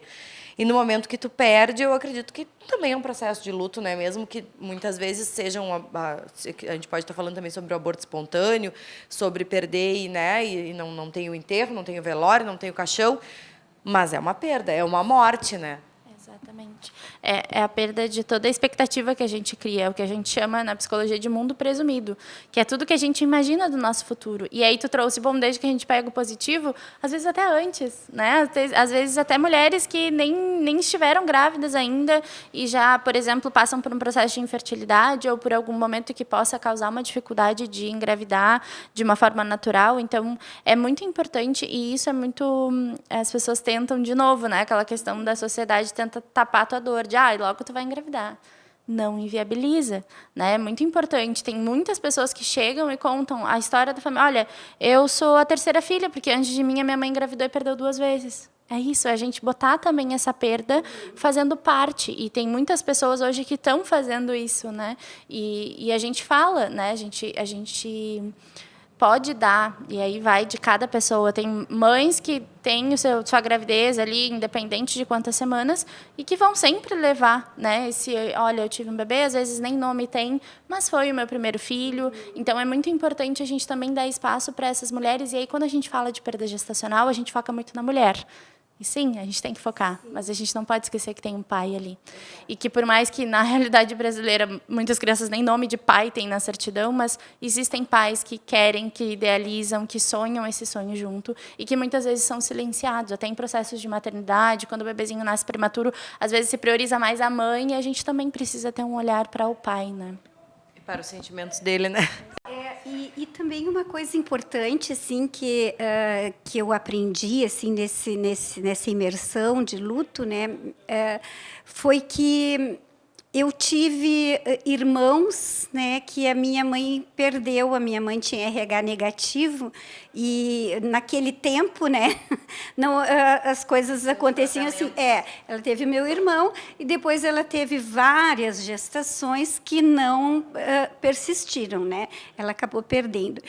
E eu entendi nesse meu processo assim que a neurociência traz muito isso agora, né, as micropercepções extrasensoriais dentro do útero, porque o útero o útero da mulher, ele tem o registro das crianças que não nasceram, né? E a criança que nasce depois, ela capta, assim como a gente já sabe que a ciência trouxe que toda a vivência da mulher é passada emocionalmente para a criança, né? A vivência dos fetos, né, também é passada emocionalmente para a criança. Né? Pode até dar uma viajada, assim, agora algumas pessoas podem achar isso, mas eu entendi que eu trazia percepções de morte de crianças que não nasceram. Né? Então, eu não sou a segunda filha, eu sou a quarta filha. Né? Eu sou a mulher, porque foram 3 homens antes, o meu irmão e mais 2 que não nasceram. E quando eu esclareci isso com a minha mãe bem antes, quando ela era jovem, mas eu não liguei. Quando eu esclareci isso na terapia, fez todo sentido uma série de percepções para mim. E situações que eu trazia, sabe, que eu não entendia, que não eram minhas, né? Mas que a gente acaba... E a neurociência traz muito isso agora, né? E é importante a gente saber disso, porque exatamente assim, não é o primeiro filho, é o segundo, porque o primeiro não chegou, né? Vamos para a próxima. Se é saudável a pessoa mudar completamente o estilo de vida quando ela está imersa no luto? Vou dar um exemplo, tá? A pessoa perdeu alguém muito querido, está completamente perdida, não sabe para que lado ir, e ela acaba se adequando, se encontrando, enfim, a uma religião que faz ela mudar o estilo de vida, daquelas religiões que exigem coisas para que as pessoas estejam nelas, né? Isso é saudável? O que a gente pode falar sobre isso, né? Das mudanças radicais de vida que na hora parecem servir como conforto. Esse assunto ele é até um pouco polêmico, né? E a gente tem que pensar que é a máxima da psicologia. Depende do caso, depende do contexto. Mas o que a gente entende? Que nesse momento de tanta vulnerabilidade emocional, é muito complexo tu fazer uma mudança tão significativa. Então, é muito importante que, bom, daqui a pouco vamos fazer uma metáfora, né? A pessoa está ali no meio de um tsunami, está tentando se segurar em alguma coisa, e aí surge como uma boia e tu te segura. Mas será que é naquela boia que tu precisa ficar sempre? Será que aquela boia é o que vai virar o teu chão nesse momento?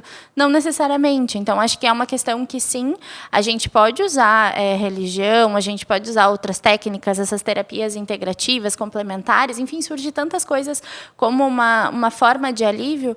Pode, mas sempre entendendo para quê, né? Que papel isso está fazendo na minha vida. E é muito importante a gente entender que não é porque isso fez sentido para ti que precisa fazer para a família inteira, para todo mundo. Que não é porque uma regra é certa para ti que vai ser para todo mundo. Então, é muito importante, e até... teve uma vez que eu até conversei com um carpinejar, porque ele escreveu o livro dele. E eu, audaciosa, falei, não concordo com o que tu escreveu aqui. É a pessoa, né? Bem... E aí a gente foi conversando e eu falei, olha, eu não acho que a gente tenha que mudar. Porque numa das partes ele dizia, olha, muda de casa, muda disso, vai viver outra vida. Não necessariamente, né? Vamos com calma, porque às vezes assim, grandes mudanças são boas para algumas pessoas e para outras não. E isso surgiu muito de uma paciente minha que trouxe, olha, Mari, eu li e eu não acho que eu tenho que fazer grandes mudanças, eu acho que eu preciso ainda ficar no meu cantinho aqui, do meu jeitinho.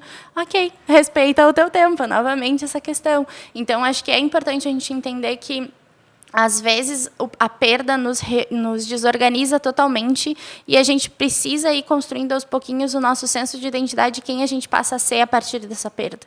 E, em muitos momentos, a gente acaba, né, buscando outras alternativas, mas é muito importante esse olhar que tu traz, né, para ti, para entender o que tu passou a ser a partir de agora, o que isso tudo está causando dentro de ti, o que tu abre mão a partir desse momento, quando passa a fazer algumas escolhas. Então, esse autoconhecimento é extremamente importante e, às vezes, o luto é o que bate na nossa porta e escancara. Olha aqui, ó, agora tu precisa parar, te olhar e te conhecer. Agora chegou o momento. Então, é importante também entender se tu está aberto a esse convite ou não, né? E, às vezes, não é nenhum convite, às vezes o luto nos joga mesmo para esse processo. É que tem aquela questão também de tomar decisões ou fazer coisas com o calor das emoções, né? Por exemplo, perdeu hoje, amanhã já muda radicalmente a vida, que é bem essa questão que tu está falando. Às vezes, naquele momento, parece ser a salvação, mas muitas vezes é para uma fuga, né? É para não sentir, né? E aí é que se torna um problema. Não, exatamente isso que tu disse. Então, acho que, né? Mais uma vez, não tem regra, mas precisa ser olhado sempre com cuidado, né? E agora, uma pergunta crucial, assim, eu acho que quando a gente fala sobre perda, sobre luto, né, sobre sofrimento. O tempo cura tudo? Se o tempo curasse tudo, a gente podia fazer uma pessoa dormir por 2 anos, acordou, opa, né? Já estou bem, já estou reestruturada da minha perda. Não, o tempo não cura tudo. É o que a gente faz com o tempo que cura. Então, e o tempo também é uma questão muito única, muito pessoal, porque às vezes para uma pessoa 6 meses de uma perda é uma coisa e para outra é outra totalmente diferente. Então, é importante a gente pensar o que a gente está fazendo com esse tempo. E aí, de novo, essa questão do ainda ou já. Não existe. Então, eu ainda estou chorando, mas qual é a percepção de tempo para ti? Então, não, o tempo não cura. E muitas vezes até o tempo dificulta as coisas, porque quando a gente não consegue vivenciar um luto por N razões, esse tempo vai acumulando e as vivências vão... a gente vai fazendo tanto esforço para guardar aquilo dentro da gente, que às vezes quando vem de uma forma ainda mais forte, ainda mais uma avalanche de emoções, assim. Então, o tempo ele é um aspecto muito importante dentro do processo de luto. Há pouco tempo eu conversei com uma amiga que perdeu um irmão, né, na adolescência dela, e o irmão era um adolescente também quando faleceu. E ela me disse assim, a saudade não passa, ela aumenta, ela é cada vez pior, porque vem a sensação de como ele estaria, o que ele estaria fazendo, será que ele teria família, como seria a nossa relação hoje depois de adultos? Então, é isso, né? O tempo nem sempre ele cura, às vezes ele judia ainda mais, a gente que aprende a lidar, né? Exato. Eu, quando meu irmão faleceu, ele era 11 anos mais velho que eu, ele tinha 50 anos, 51, eu tinha 39, 40 anos, né? E eu reprimi a raiva que eu senti dele por ter partido, né? Por quê? Mas eu não podia sentir raiva, era meu irmão, meu mano, né? E eu reprimi essa raiva. 20 anos, sabe? Então, quase 20 anos, assim. E quando eu olho para esse luto do meu irmão, eu entendo que era Por que que eu tinha raiva dele? Por que que ele foi morrer agora, cara? A gente tinha que ficar velho tomando chimarrão, falando besteira, sabe? Era isso que eu queria, sabe? Mas ele decidiu. O destino dele foi outro, né? Mas eu queria ficar velha com ele tomando chimarrão, né? Eu morava fora, né? Então eu digo, tinha um oceano entre nós, até sobre quem ele era, sobre quem eu era e o que ele desejava e o que eu queria, né? Então, assim, o tempo passou, eu acabei retomando esse luto, depois eu faço uma meditação, onde eu me reencontro com ele nesta meditação, né? E eu digo para ele que, na questão da meditação, a gente trabalha muito de que a energia que eu convivi com o morto fica comigo, né? E eu sou responsável 50% por ela. Então, eu digo, vai com teus 50%, porque eu vou assumir o meu, né? Que é a minha dor de tu não estar, né? Mas aqui. Então, foi um tempo enorme, né? Mas, dentro disso aí, eu queria colocar uma questão da minha experiência, assim, ó, o tempo cura tudo. Os teóricos, eles trazem como a última etapa do luto a aceitação, a integração, né? É bem interessante isso. Mas eu sigo um autor que ele não traz como sexta etapa. Eu acrescento no meu livro como uma sexta etapa, e essa semana está saindo no Instagram, porque a gente foi colocando as etapas, né, sobre diversos autores, e aí eu acrescento essa sexta etapa. Ele traz o procedimento de despedida. E ele diz que a gente pode criar o seu procedimento de despedida, né? Com meu irmão, eu criei o da meditação, né? Sinto saudade deles? Sim. Sinto saudade dos outros? Sim. Né? Sinto falta? Sim. Mas não foi porque eu não aceitei, sabe? Porque não tem que aceitar, né? Tem que entender que a morte aconteceu e que, como a Mari falou, tu vai carregar isso pelo resto da vida. Acomodada num cantinho. A psicologia sistêmica, que eu li um pouco para compreender o meu luto, eles trazem muito de acomodar, honrar o morto no seu coração, né? Então, assim, eu trago todos eles comigo, honrando quem eles foram, mas eles foram eles. A parte deles está comigo e eu carrego, transformando isso em força. Mas não quer dizer que eu não sinta saudade, mas não quer dizer mas está integrado na minha história.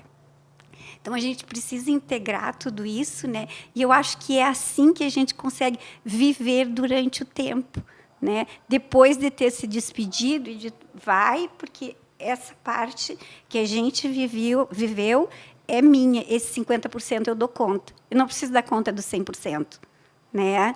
Então, eu acho importante isso, assim, em relação ao tempo, mudar um pouco essa questão de que essa aceitação, tu não é obrigada a aceitar, né? Mas tu tem que entender, né, que as pessoas têm os seus destinos e tu precisa respeitar esses destinos dessas pessoas, né? Porque morreu assim, porque foi dessa forma, né? E aí tem o entendimento da raiva, né, que eu trago assim em relação ao meu irmão, que foi um caso muito específico para mim, assim. Quando eu reabro o luto, eu reabro toda a história, né? Muito bem.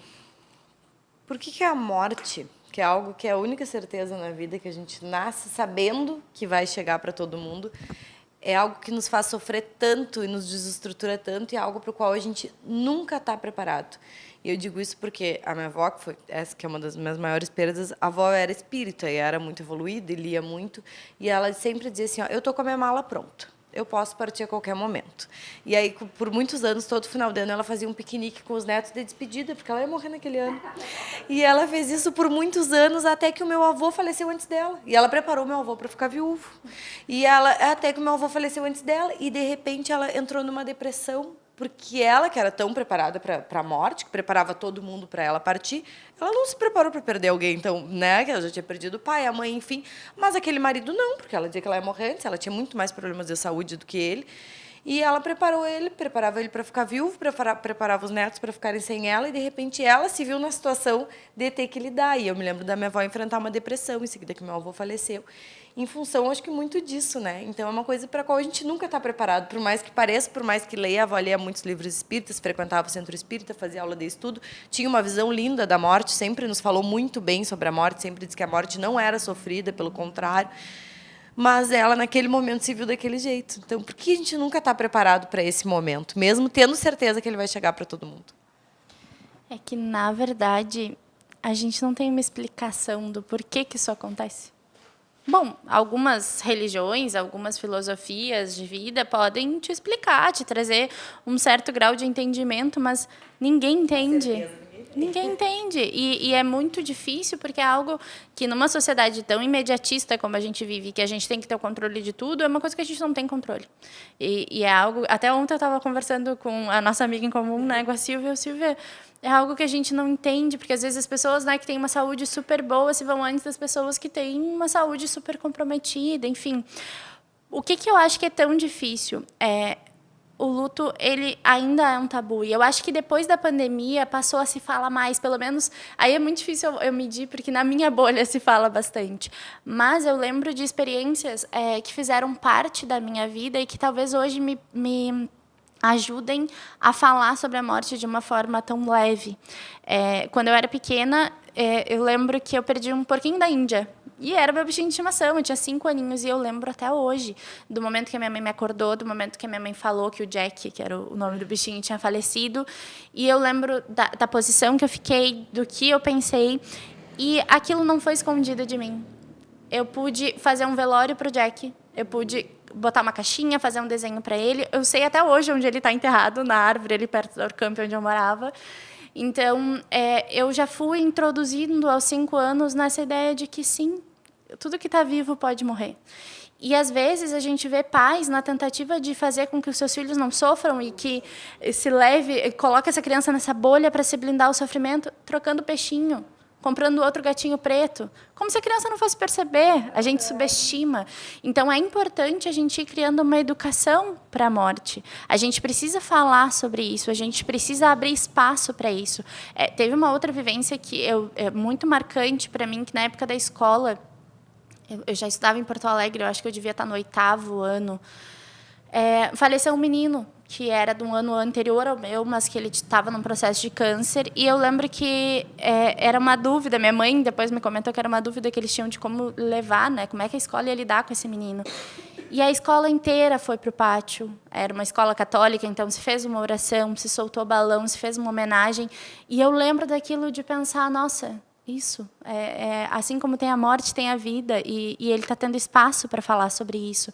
Então, mais do que nunca, a gente precisa, sim, falar. E eu sei que é algo muito difícil. Quando teve agora o velório da Rainha Elizabeth, que tinha as crianças no velório, o que eu li de comentário, as pessoas printavam e me mandavam, porque sabem que esse é um assunto que eu gosto, e até eu fiz um vídeo sobre isso de gente... a gente precisa parar de subestimar a capacidade das crianças de lidar e a capacidade dos idosos também de lidar, porque muitas vezes a gente nega, né? A gente não conta. Então, a morte ela precisa tomar esse lugar da dualidade. Se tem morte, se tem vida. Pronto. Então, esse tabu é importante, e aí surgem livros, e aí surgem pessoas falando, e aí surgem espaços como esse, que sim, a gente precisa cada vez mais naturalizar isso, porque faz total diferença, né? Quando a gente começa a falar e falar com leveza e não só falar no momento de tanta dor, de tanto sofrimento. Eu gostaria de colocar assim, sabe que com cada uma das pessoas que eu vivenciei o luto, eu procurei tirar resgatar assim, não só dentro da história, mas resgatar um aprendizado, né? E quando eu cheguei no luto do meu sobrinho, eu travei. Que aprendizado! Porque aí tu pode dizer assim, quando a pessoa morre, a gente tem muita mania de endeusar aquela pessoa. Era maravilhoso, fez tudo de bom, nunca teve problema, né? Mentira! Então, a gente fica com essa coisa assim. E eu falo muito isso no livro também. Mas o meu sobrinho era tudo isso, incrivelmente, assim, sabe? Era um guri, assim, que ele não tinha problema com ninguém, ele era na dele, era um sorriso maravilhoso, sabe? Eu não sabia o que aprender com aquela morte dele, né? E eu demorei um tempão para escrever o capítulo dele, né? E aí eu tive que olhar para a morte, né? Porque eu estava olhando para mim dentro daquelas pessoas, mas aí com ele eu tive que olhar para a morte, né? Porque a morte foi repentina, né? E aí eu me deparei com isso que a Mari traz: tudo que está vivo pode morrer, né? Então, dar um significado à morte foi o meu aprendizado nesse capítulo com ele. E eu acho que tem muitas questões, essa sociedade assim muito líquida, né, que exige essa felicidade, tu tá sempre bem, tudo mais, né, e que é uma falsidade, porque as pessoas em geral nunca estão bem, porque tem uma batalha interna e externa de sobrevivência também, né, mas eu tinha que entender aquilo ali, e isso vem muito em função assim dessa sociedade que te exige algumas coisas. Então tu não olha para a morte porque a morte é tristeza, porque a morte é sofrimento, deixa para quando chegar, né? E esse tabu vai crescendo e as pessoas vão colocando armaduras para que não se fale nisso, né? E eu acho que está muito vinculado também a trazer essa naturalidade, né? E também as tuas crenças, né? Porque se tu tem uma crença de que quando se nasce, né, morreu para uma outra vida, porque é vida, morte, vida, morte, vida, morte, né? Se tu nasceu aqui, tu morreu para a vida anterior, né? Quando tu morre aqui, tu nasce para uma outra vida, né? Então, não vai se comemorar porque existe o nosso sofrimento de não estar mais com a pessoa, né? Mas está muito vinculado assim a essa visão que a gente tem da morte, como é que é esse entendimento, né? E sair um pouco desse nosso meio, da gente achar que a vida é isso e tu tem que fazer coisas para viver de tal e tal forma, que era uma coisa que o meu sobrinho questionava muito. Então, aqueles questionamentos dele foram me trazendo assim para essa realidade da morte. E ele me disse uma coisa, alguns meses antes de morrer, ele me disse assim: eu não sei para que tanta frescura, né? Porque, diante de Deus, todo mundo é igual. E eu não liguei aquela hora, né? E alguns anos depois, quando eu estava escrevendo, eu entendi que, sim, né? Diante de Deus, todos são iguais, não adianta querer botar uma fachada ou outra, né? E aí a tua morte aqui começa uma vida do zero de novo, e tu não sabe como é que é, né?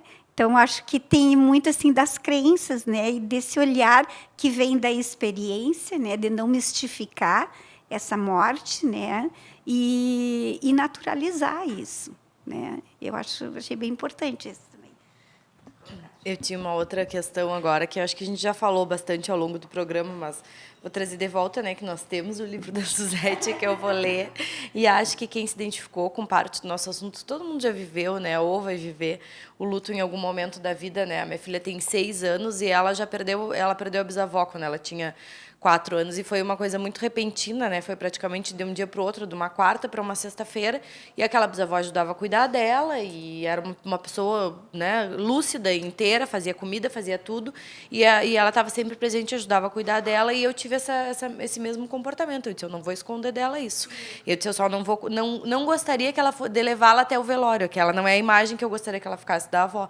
Mas vou falar, né? Vou contar, e acho que a gente tem que falar sobre, né, com as crianças, porque a gente realmente não pode subestimar, porque as crianças, mais do que nunca, elas estão à frente do tempo delas, elas sabem tudo, elas têm acesso à informação, elas têm o celular, elas ouvem de longe o que a gente está falando, às vezes elas sabem até o que tu está pensando, às vezes ela me olha e diz: mãe, tu tá triste? Por que tu tá triste? Eles têm percepções, né, que nós, não sei se não tínhamos ou não eram validadas quando éramos crianças, né?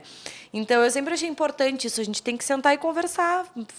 Faleceu, aí eu fiz aquela história, né, ele virou estrelinha, vamos escolher uma estrela no céu para ser a Bisa, e ela até hoje fala, às vezes ela me diz: mãe, eu tô com muita saudade da minha Bisa. Eu disse: então vamos juntar as mãozinhas e vamos rezar para ela. Daí é o jeito que eu acho de tentar ajudar ela a lidar com a dor, mas não de dizer: ai, não, é bobagem, vai passar a saudade. Não vai, eu sei que não vai, né? As memórias que ela tem vão continuar com ela. E aí eu sei que no teu livro, ainda não li, mas sei que traz, né, a questão de, porque pesquisei também bastante, dessa proposta, né, do enlutado olhar mais para si mesmo do que para o morto, né, que a gente já falou ao longo do programa sobre isso. Eu ia te pedir para nos contar um pouco mais, mas então vou deixar só assim em stand-by que as pessoas leiam também o livro, né, para se identificar, porque eu acho que todas as histórias de perda de alguém, elas, normalmente a gente consegue achar algo semelhante, né? Por exemplo, quando tu perdeu a tua mãe com uma outra pessoa que perdeu a mãe, algum sentimento costuma ser incomum, né? A gente costuma se identificar. E aí, às vezes, quando tu senta para conversar com alguém e fala-se sobre, tu encontra algum conforto ali também para continuar. Por isso que a gente não tem que só botar barreira, né? Claro, se a pessoa não quer falar sobre aquele sentimento, a gente também tem que respeitar e não pode forçar. Mas quando surge o assunto, é sempre bom, né? Que a gente ouça o que a pessoa tem a dizer e que a gente possa falar também. No incêndio da Kiss, a gente pode dizer que vivemos um luto coletivo, né? Porque foram 242 vítimas fatais, mais de 600 sobreviventes e muitas pessoas envolvidas nessa história, pessoas de todas as cidades e até de todo o país, né? Existe a possibilidade de... Porque a gente também tem aquela sensação, né? Na época veio a sensação de poderia ter sido meu filho, meu sobrinho, meu neto, minha filha, né? E a gente ficou com... Poderia ter sido eu, né? Eu, na época, eu me lembro de pensar que... A gente não pensava, quando tu entrava numa casa noturna, não pensava se era seguro, se a banda ia soltar fogos, não. Tu só queria ter divertido, pagava o ingresso e tu imaginava que dali tu ia sair e ia ir para tua casa. E assim, uma mãe acreditava quando o filho se despedia dela para ir para uma festa, né? Jamais passava pela cabeça.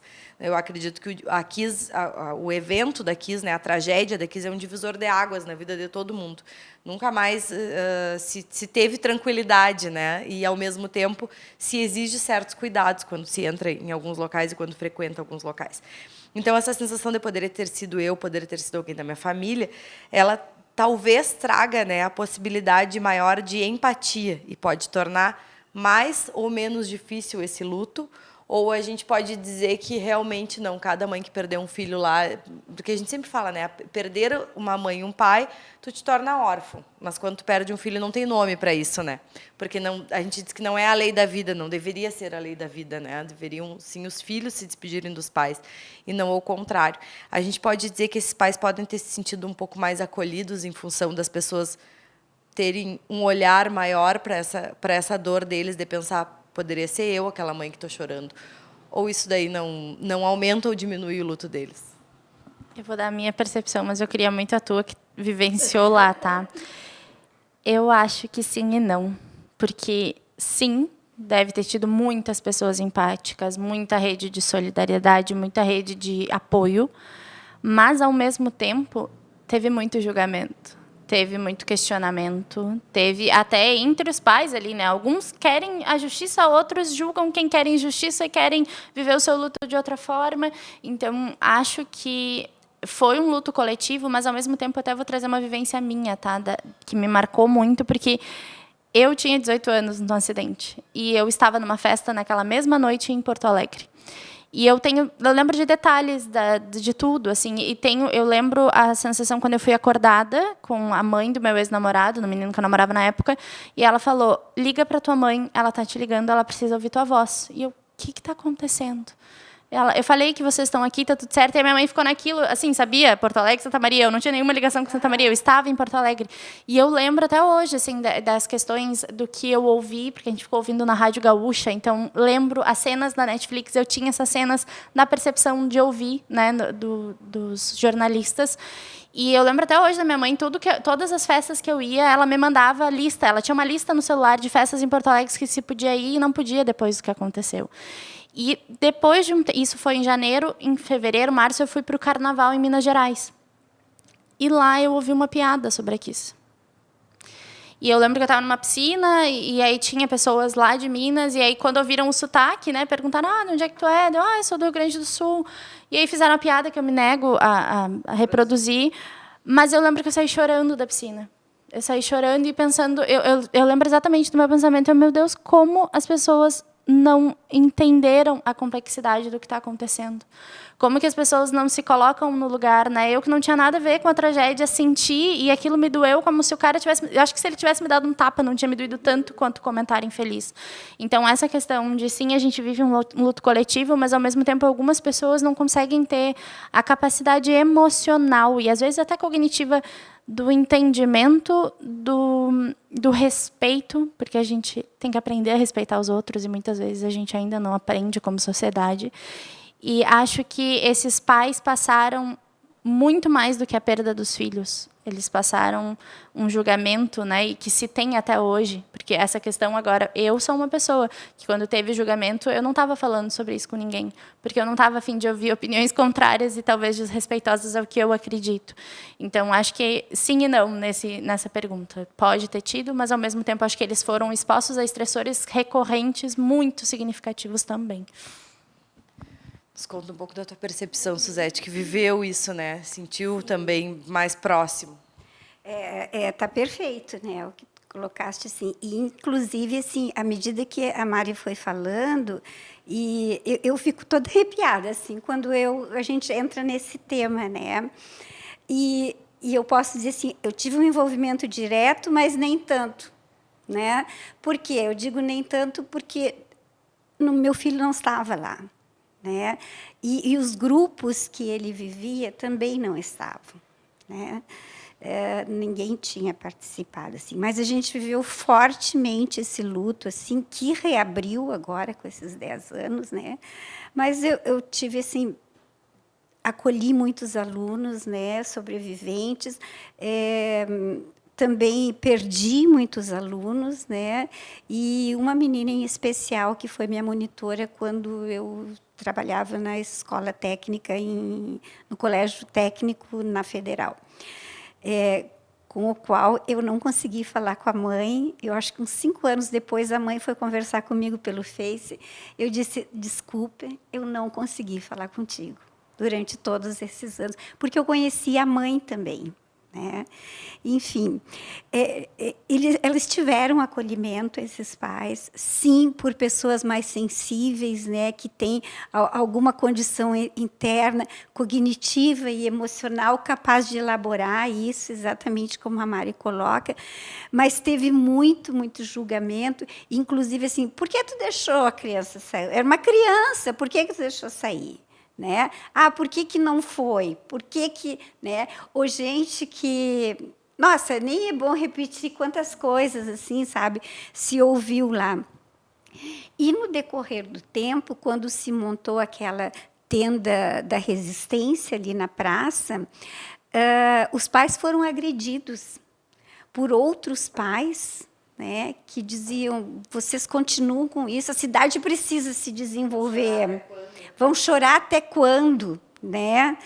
E, infelizmente, Santa Maria acabou sendo o reflexo do que é esse nosso país, assim, de não se falar nas verdades, né, de se esconder as coisas. Inclusive, o documentário da Globoplay, o jornalista Marcelo Canelas, ele termina falando sobre isso. Né? Que o Brasil esconde as suas verdades desde sempre, né? Mas não tem como tu jogar 242 mortos para baixo do tapete e 600 sequelados, sabe? E uma cidade inteira sofrida, porque não existe em Santa Maria alguém que não conheça alguém, sabe, que foi na Kiss e que era namorado de alguém, alguma coisa assim. Tu tem um vínculo, sabe? Em Bagé a gente tem isso, Bagé, Santa Maria. Então, Santa Maria tem, assim, todo mundo... E eu ainda me pego por surpresa, né? Há pouco tempo, faz 1 ano e pouco, eu vendo... Passou alguma coisa que eu não tinha visto antes daqui, do velório, assim, sabe? E eu olho e digo: nossa! Então, a filha desse meu colega morreu e eu não sabia. E esse meu colega, a gente conversava sobre os filhos, porque nós trabalhávamos numa mesma escola, no técnico, né? E eu lembro claramente, assim, porque o meu filho estava fazendo vestibular, né? Já estava em Florianópolis, já estava estudando, mas ele queria trocar de curso. E a filha dele tentava medicina. Sabe? Então, ele dizia: porque ela está fazendo cursinho, já é a 3ª vez que vai... Sabe, aquelas conversas de pai e mãe, assim, né? Eu digo: e o meu, que já está no 3º ano e agora quer trocar de curso, sabe? Aquela coisa, assim, a gente falando, né? E aí eu vi ele, eu digo: nossa, aquela menina que eu não conhecia, mas que eu sabia tanto dela, sabe? Foi uma das vítimas. Então, assim, aquilo me chocou, sabe? Como se eu tivesse voltado lá naquele dia... da Kiss e sentido a morte daquela menina que eu sabia a história dela, que ela já tinha tentado 2 vezes, tudo mais, sabe, o vestibular. Então, o luto coletivo, eu acho que, de toda forma, eu vejo assim em Santa Maria, ele maltrata a cidade. Né? E eu vejo também que as cidades elas não se recompõem porque, principalmente no caso dessa tragédia, existe essa dualidade. Né? Quem já está cansado de ouvir e os pais que ainda precisam. Né? Então, essa dualidade assim, acaba não permitindo uma elaboração coletiva. E é uma desordem. É uma desordem, porque tu não tem um projeto de reconstrução, sabe, de recuperação da cidade, porque são projetos isolados, né, e que dão certo em alguns espaços, assim, né, mas existe um sofrimento muito grande, especialmente pela questão da justiça, porque o fato de não ter justiça agrava um luto que não consegue ser elaborado porque não existe essa justiça. Né?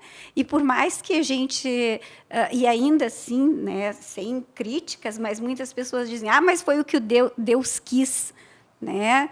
E eu repito muito assim, Deus, eu acho que a minha percepção, na sua imensa bondade e luz, sabe, jamais faria isso. Isso é uma responsabilidade dos seres humanos, incompetência, falta de sensibilidade, de profissionalismo, né, de não se verificar nada, e falta de educação, porque a educação, se desde criança os nossos filhos tivessem essa orientação, né, de que para entrar num lugar tu tem que encontrar a saída, né, tem que te posicionar, né? Que é uma educação que, às vezes, isso poderia ser dado na escola. Né? O meu filho estudou na escola e ele recebeu isso, tanto que, uma das vezes que ele foi na Kiss, ele disse assim, tá louco, isso aqui tem um incêndio, morre todo mundo. Sabe? Disse para o amigo dele.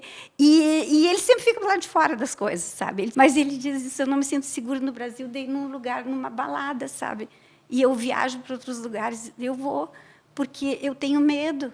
Né? E ficou mais esse medo. Bom, então, né, o assunto está muito bom, a gente poderia ficar aqui mais horas, mas a gente precisa chegar ao fim do programa, e é um assunto que não se esgota, e a gente tem que falar e precisa falar sobre, né, cada vez mais. Acho que a gente é mais um assunto que a gente tem que trazer à pauta, e tem que ser tocado e fazer programas e entrevistas e tudo mais. Então, vou passar para cada uma de vocês deixar uma mensagem, né, de encerramento. Agradecer muito o convite e a participação de vocês, a Suzete, que se deslocou de Santa Maria para estar aqui conosco, a Mari, que me deu a indicação da Suzete, porque a Mari eu já conheço, né, minha amiga, e eu disse, Mari, luto, eu tenho que falar contigo, mas com quem mais que a gente poderia falar para o programa ficar bem dinâmico?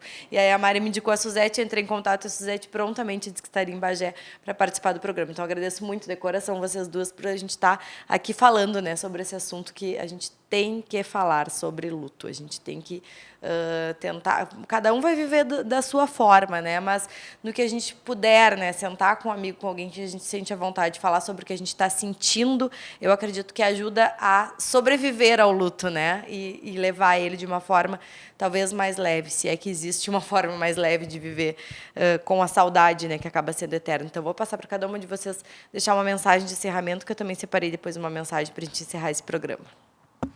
Primeiro, eu quero te agradecer, né, porque acho que todo o espaço que surge para a gente falar sobre essa temática já tem 10 estrelas, assim, né? Porque, assim, eu fico pensando por ti, né? Nesse papel de entrevistadora, de estar bolando esse programa, abrir espaço para falar sobre luto, que é um assunto tão polêmico e tão sensível também, em certo ponto. Então, obrigada por ter me convidado, obrigada por essa troca e obrigada também a todo mundo que está assistindo, enfim, porque eu acho que é importante a gente se disponibilizar a ouvir e falar sobre esse ponto tão necessário, né, na nossa vida. E eu acho que se eu pudesse dar uma mensagem, assim, como profissional, mas também como ser humano que tem as suas perdas, é da gente, primeiro, respeitar o que a gente sente, respeitar o nosso tempo, entender a nossa verdade frente às nossas perdas e, principalmente, procurar ajuda em locais que possam te oferecer, e tem muita gente qualificada, tem muita gente esperando ali para te ajudar de alguma forma. Então, quando tu vê que as coisas não estão muito legais, procura essa ajuda, porque às vezes o melhor investimento, às vezes não, sempre o melhor investimento que a gente vai fazer é na gente. Então, o que a gente faz pela gente não tem nada, né, que chegue nem perto assim de qualidade. E acho que é isso. E agradecer também nessa troca. Já estava lendo o teu livro, já estava fascinada. Assim. Eu acho que é muito importante quando a gente consegue encontrar, materializar o que está escrito aqui numa pessoa e entender que, sim, muitas vezes a gente se identifica com aspectos e que a outra pessoa, gente como a gente, que também sente. E essa troca é super importante. Espero que essa troca também chegue, né, em quem está observando e participando do programa de alguma forma. Então, tá, eu quero agradecer, né, o convite da Bruna e muitas vezes eu digo assim, ai, por que o pai e a mãe foram para Santa Maria? Você não teria voltado para Bagé, mas tudo tem uma razão, né? E terminou que eu, quando voltei para o Brasil, acabei voltando para Santa Maria. E agradecer também a Mari, que eu não conhecia, né, mas que já sabia que estava lendo o livro, e a gente já se segue mutuamente no Insta. Agradecer as pessoas que estão assistindo, né, porque se disponibilizar a assistir esse tema assim, deveria ser mais comum do que é, mas nem sempre é, né? Como mensagem, assim, sabe, eu deixaria o seguinte, bem do ponto de vista prático. Assim. Acho que foi muito enriquecedor, porque a Mari foi trazendo os aspectos teóricos, né, e eu fui trazendo assim, a minha experiência. Acho que foi muito legal assim, essa troca. Mas eu diria assim, ó, viva o seu luto. Né? Procure um profissional quando sentir essa necessidade. Né? É sofrido? É doloroso?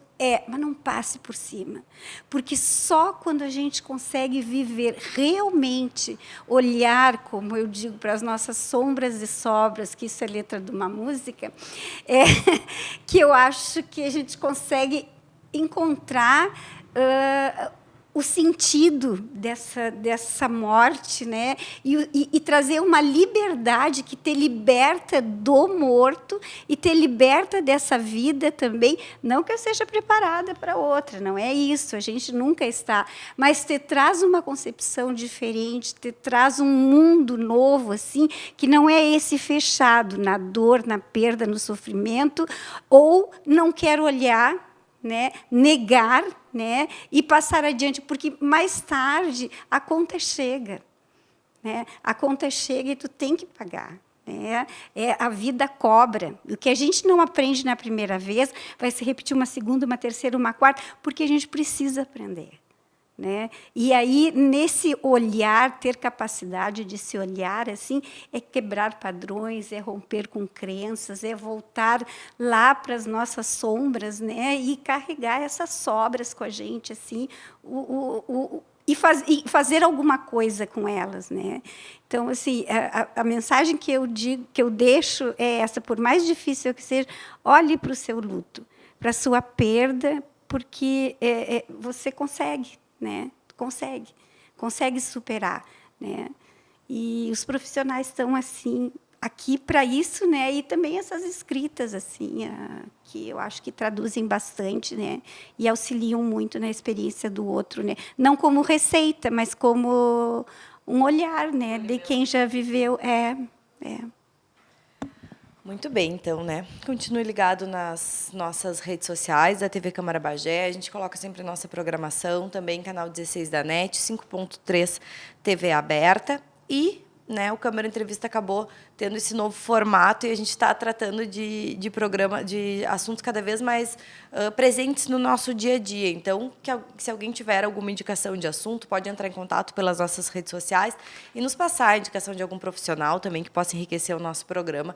A gente aceita aí as dicas. E hoje eu vou encerrar esse programa de uma maneira diferente. Eu separei uma mensagem que tem a ver com o assunto que a gente falou hoje, para, né, a gente sentir o coração quentinho depois de falar sobre luto e entender que ninguém está sozinho, a gente não está sozinho, a gente precisa olhar para o lado e ver que, né, sempre tem alguém que vai nos estender a mão, e se não for uma pessoa conhecida, nós temos profissionais que estudaram para isso. E a gente tem que levar sempre isso em consideração, valorizar o estudo das pessoas e o tempo que elas se dedicaram para a formação. Então, vou encerrar com essa mensagem e agradecer a todo mundo que tem participado, assistido o Câmara Entrevista, né? Ele fica sempre disponível no nosso canal no YouTube. Então, se perdeu no dia da estreia, perdeu durante a programação da TV Câmara, acesse o nosso canal no YouTube, que vão estar lá todos os programas disponíveis para assistir na hora que for melhor, no lugar que for melhor, do jeito que preferir, né? Porque às vezes a gente tem que estar preparado para ouvir certas coisas. Então, a gente respeita muito isso, deixando todos os programas disponíveis ali no nosso canal do YouTube. Damos a mensagem de encerramento. Olho para o céu e tento ver você entre tantas estrelas. Busco entre as sombras a sua imagem perdida. Eu desenho seu rosto nas nuvens e vejo passar. Viajando sem rumo fixo e me guiando pela lua, pergunto: onde está você? E em seguida, meu peito se agita, me dando a resposta com uma lágrima derramada que me faz compreender de novo. Você não está aqui, mas continua no meu coração. O autor é anônimo. Muito obrigada.